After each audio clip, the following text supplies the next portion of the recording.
I never know how to start a video.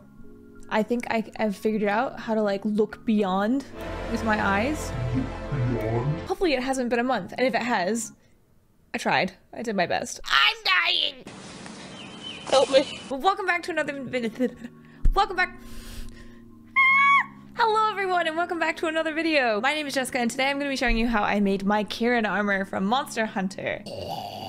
So before I get started, I actually want to make it super clear that I followed NARGA and AOKI Cosplay's tutorial. If you're like, who's NARGA? How dare you? You freaking pricks! This is the queen right here. This might just end up being a video of me simping over... That's my channel, I'll do what I want. And you're here, you chose to come back. Welcome, by the way. Thank you. Okay, if you go check out their channel, before you watch this, they have a full in-depth video on how they made their Kirin. It's an incredible build, an incredible costume. And they also have some patterns and stuff that you can download off their shop, so I will put all the links to everything that I just mentioned down below. Please check it out. I followed their video for this tutorial. I'm just gonna glaze over my shit really quick because you can watch the full meaty meat of a tutorial. Do me the honor of going and checking out and leaving a nice comment on their video. Fucking amazing at what they do. Incredible, like actually like mind-blowing. Like you look at their stuff and you're like, that's a video game. That's not a girl. I'm in love.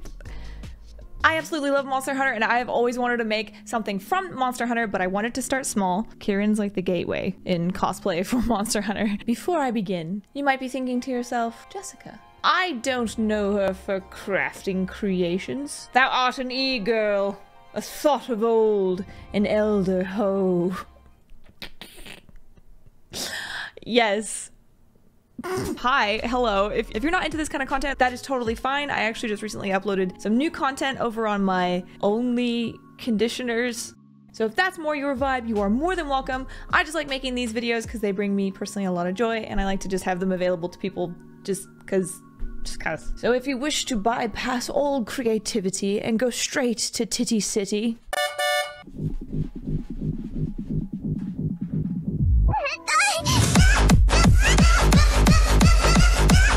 Drop a like on this video if you'd like to watch me craft my next costume in a hot tub. Wait. Too many electrical things. I'll also be uploading my Kirin bolts video in a little bit. I also made a video for those. That video will be coming soon as well. Yeah. Did you like my horse impression? Alrighty, let's get started with the base of the whole costume. For all the pleather pieces of this costume, I used an alligator-style pleather and some crushed black pleather for the detailing. Starting with the arms, I measured out exactly what I would need and began a general sketch of what the arms would look like. For the black detailing on the arms and legs and everything, I just eyeballed some reference art, cut those shapes out of the fabric, and placed it on the white fabric. I did the same thing for the little front flap skirt thing, which was just a general rectangle. Again, I am just doing this because you can watch the full tutorial on NARGA's channel. Please go check it out. They did such an incredible job putting it all together. Before I got started tacking everything down to the pleather, I started on the little jacket. I didn't have a pattern to follow, so I just eyeballed this. Made a quick pattern out of some fleece. So if you want to eyeball this and try to piss into the wind like I did, you can, or you can check out her website because they have a pattern for this particular thing. I took my janky little pattern and I traced it onto my pleather, copied out all the pieces and sewed them together. Sometimes these little things frayed, so I took a little tea light candle and sealed the edges. I went with a lot of different options on trying to tack all this stuff down. First I used some contact cement, then I used some super glue. Don't do what I do. Try to figure out a different option for this. It worked for me in the moment because I was just like zooming and I was following the tutorial. So what I did is I tacked it down with some sort of adhesive and then I went back and top stitched it over. Once everything was dried, it was time to top stitch it down. Take this montage of me top stitching everything down onto these pieces while my little son, Kato, plays in the corner.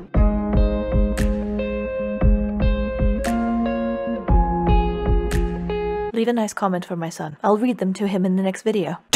Because we wanted this to look like lightning horse flesh, it was time to weather everything. Take a basic acrylic, water it down, and then just wipe it through and over your alligator skin. The texture of the fabric should pick up some of the paint pigments and let it get in there and start to give it depth. Looks like real skin. Would it bend your mind to think that I'm following a tutorial and you're following me? Together we are making a constant loop of creation. Then I just did the exact same thing for the legs that I did for the arms and this jacket.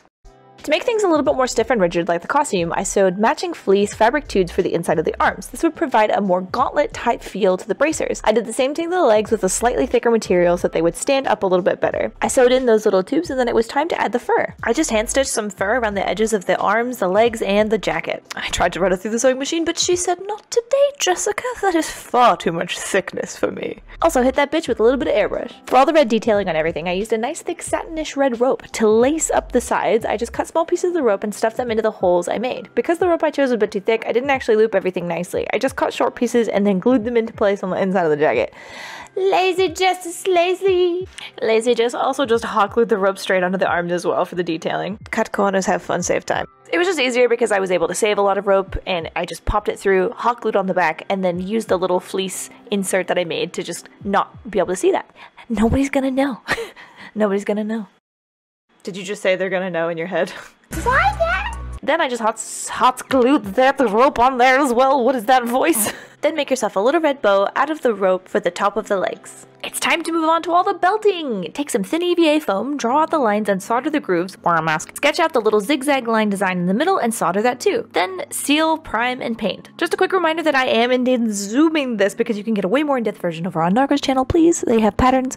Plug, plug, plug, plug, plug, plug, plug, plug. I didn't use the patterns, but you can. They're there. Make it flow. Make it easy. It's also great because I forgot to record the buckles, but you can check out her channel to see how she made these as well. There are a ton of these little triangle thingies at the end of these belt buckles that are on the belt, so I did a quick little sketch out of paper, copied it onto foam, cut it out, sanded it down, and then put on some little nubbins in the middle of them. Why do I keep thinking that I can do accents? I really can't. Seal, prime, and paint. Shit. I'm sorry. These little clasps are at the end of some pleathers, so I sewed some belt pieces up and airbrushed them. I glued them onto the end of the belts and then glued them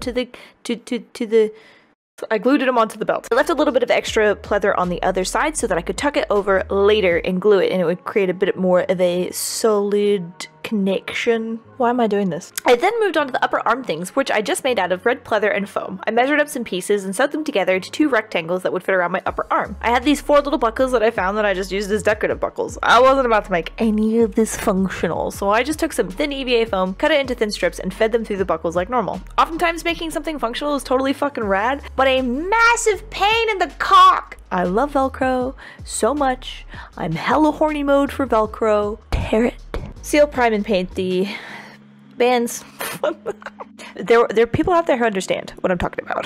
Ease of life makes horny! Then there's some extra detailing that I made out of foam, and then I just glued it on. And it was time to move on to the hip fur of the belt. I traced out a thick carrot shape onto paper, laid it onto the back of the fur, traced it out, and then doubled it back so there would be another piece side by side. Cut those out. Use an X-Acto blade on the back of the fur. It's so much cleaner and there's no cut fur and it doesn't fluff and get every fucking wear. Then pin, sew, and turn inside out. Oh my god. Repeat this process a lot, as many times as you need to go around your waist. I then just hot glued these to a strip of elastic because I think my sewing machine was having a little meltdown at the time and I really didn't want to force her to do anything she wasn't feeling up to. And the tagline of this whole channel is hot glue and hoe dream, so we're just gonna, you know, we're gonna give her a little break today. Hot glue that shit, woo! Hang on, let me do this again for Eric. Woo! Because these were spanking clean, crispy white, I went in with a light gray airbrush to bring in more depth and realistic vibes to it. It was time to glue the belt onto the fur part. Just glob the glue and press it down. Then take these little extra bits of pleather and fold them over and glue them down for some more reinforcement. A little of my own touch here. I used puffy paint to simulate a stitch look. I love adding this stuff to my stuff. It's just nice. It just makes things pop. I absolutely forgot to record this part, but I also attached the other side hip belts. Please refer to the other tutorial for this part. Now it's on to the headband, the horny head party. For the headband base, I used EVA foam and cut a long oval piece. I used a slightly thicker piece of foam so it would be a little bit more sturdy. I sketched out what the little notches would be on the headband and soldered those out. Then did the same with the little center part of it, which was sketching out some little arrows, and then soldered those in as well. After all the soldering detailing was done, I sealed and primed it. For the actual unicorn horn, I took pink insulation foam and carved out a carrot shape. I needed 2 pieces of the foam on top of each other to create the appropriate thickness before I started to carve it all down. Take your craft blade and just carve it carefully away from you and watch out for your fingers. I've bled so much on pink foam. Take a heavy grit sandpaper and smooth it all the way out, then mark out where you're going to put your line and solder it gently into your horn. This looks like Shimon's spiral from Gurren Lagann.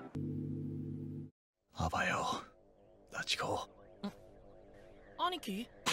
Fuck, I'm still not over it. Be really careful with the soldering iron and pink insulation foam because it will disintegrate and eat the fuck out of your foam. Then I sealed, primed, and painted it, and attached it to the headband. I used a combination of wood glued and plasti dip to make the horn a little bit more sturdy. Lots and lots of layers will make it so it does not break under your fingertips. And then I painted it. First I did airbrush, and then I went back in with detailing and acrylics. Next was the booty heart! Booty pouch heart bag for your bottom. I can shake a muckin. I didn't even want to try to make this pouch functional, so I said fuck it! And just built out a large heart with foam. I cut 2 hearts and then a long piece of foam to attach them to make like a heart-shaped box. I sanded the edges, then added some little pieces of foam to make it look like large stitching. I added a little lid-looking piece of foam and googly eye for the button and then sealed, primed, and painted it. Since it was so light, I was able to just hot glue it straight to the belt. I tend to bounce around a lot when I'm crafting because I can't really focus on one thing at a time. I have to get started on each individual thing just a little bit so I can see the overall look and vibe of the costume.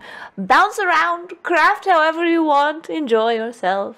These are the details for the legs. These are just made out of foam, which I soldered and dremeled to create detailing in, and then I just glued them to the top of the thighs. Again, more random Monster Hunter detailing on the legs. I just took a little bit of foam, glued it onto the back of these little square thingies, cut the triangles out, added some EVA strips for the detailing, and then painted those red. These ended up being really nice little thigh toppers. Make sure you make these big enough to fit around your thighs because if you don't, they're not gonna fit. I then sewed some little thigh highs out of some wet look pleather with a little silver trim on top and then airbrushed them white down the center. Right now might be a great time to remind you all that I would let NARGA step on me, pour jelly into my eyes, all to let me have maybe one whiff of a used makeup wipe. Already dried. I just woke up from a nap. I'm leaving that in there. Stop, stop, stop, stop. I cut a C shape out of foam, made sure that it was going to fit onto my shoulders, and then I cut and detailed all of the little detailing of the neck piece with a soldering iron. Please wear a mask. I then cut a longer, thinner piece of foam that would be the collar. I had to have a little gradual tapered edges go down. I'm just kind of talking. Go look at NARGA's tutorial. Seal, prime, paint, add details. Hot glue everything down. Then use the airbrush to bring back some dimension. And then hot glue the fur all around the edges. Easy. Not easy. Took a long time actually. Go look at the other tutorial.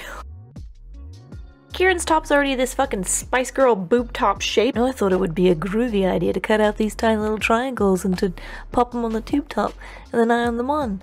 Don't do this. It took so long. Good lord. Because I wanted to make this costume more my own, I added unnecessary details that did not need to be there, but I thought, fuck, let's do it anyway. What fun! So I added these little teep type things. I did the same technique for my Cubone and Marowak tops back in the day.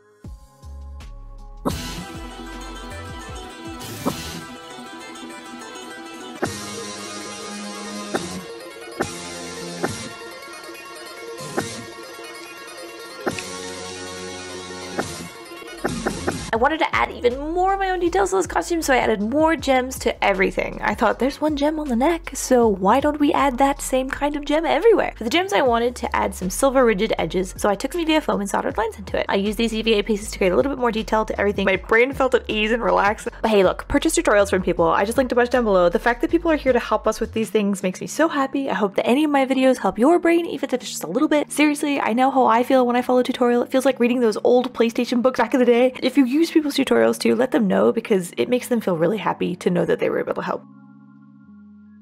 Once I finished up all the little gem things, I just super glued them onto the arms, legs, front skirt, flap, and everything. I just felt like this added a little extra chef's kiss to my costume in particular. Charlie! Charlie! Charlie! Next is onto the wig. Like always, please check NARGA's tutorial for the full thing. I'm just gonna give you a quick rundown. For the base, take a white wig and buy these loose white fibers in bunches to give that wig volume. Loop those fibers into the mesh of your wig weft by weft. No need for glue or sewing because the fibers are long enough that you'll be able to just double up the piece. Once you've maxed out your wig base with fibers, go through and cut off all the excess and get it to the length that you want. Then it's time to tease. Use got to be glued and a thick teasing comb as you go. I'll also link some other wig makers down below I really enjoy watching because holy shit, they're stuff is amazing, and there's some really good techniques to learn. Once everything was teased out, it was then time to thin out the bottom of the wig with some thinning shears so the spikes would be a bit more pointy and not like Minecraft block hair. To make the spikes, go through and section out your wigs and your spikes with rubber bands. Do at least one straighten, tease, and then spray and shape. It definitely takes a minute to get a hold of this technique, but once you have it down, good lord, it's so fucking fun and you want to make spiky wigs everything, so please do it. Absolutely a big chunk of the costume that you want to give yourself time. Don't be like, I got a day left to do this costume, bobbity boopy. I was already super intimidated by wig making, but this whole process gave me a brand new appreciation for people that do wigs for commission. Thank you, wig makers. You're very hardworking. We appreciate you. Got to be glued is best sealed when you heat it while it's drying in the position it's in, so carefully work your way throughout your wig. Work from bottom to top, so in theory, by the time you get to the top spikes, they'll be better than the bottom ones due to the fact that you simply know more about how to style. Then airbrush for some more added depth and dimension. You're done, bitch! Punch the air. You fucking did it. You did it. That's definitely gonna wake up Ryan.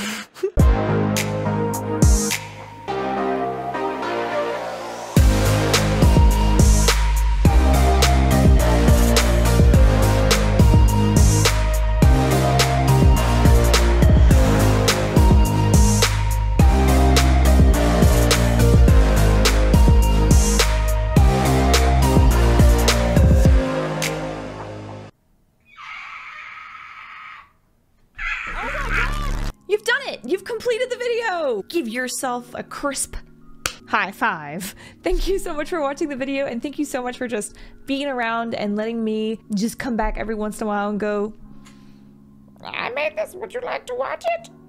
What you think? I just appreciate you being here. Bottom line, thank you so much for being here. If you like the video, give it a thumbs up. Give it away now! Go ahead and comment down below, tell me which monster hunt. I'm sorry! I thought my ways were broken. What was I saying? Oh, tell me what your favorite monster from Monster Hunter is in the comments down below. And also, please make sure to go check out the NARGA and AOKI Cosplays channel and everything. They are an incredible pair of crafters. They work so hard and their stuff is just... Thank you. Okay, I'm gonna go. I love you. Thank you so much for watching. Bye.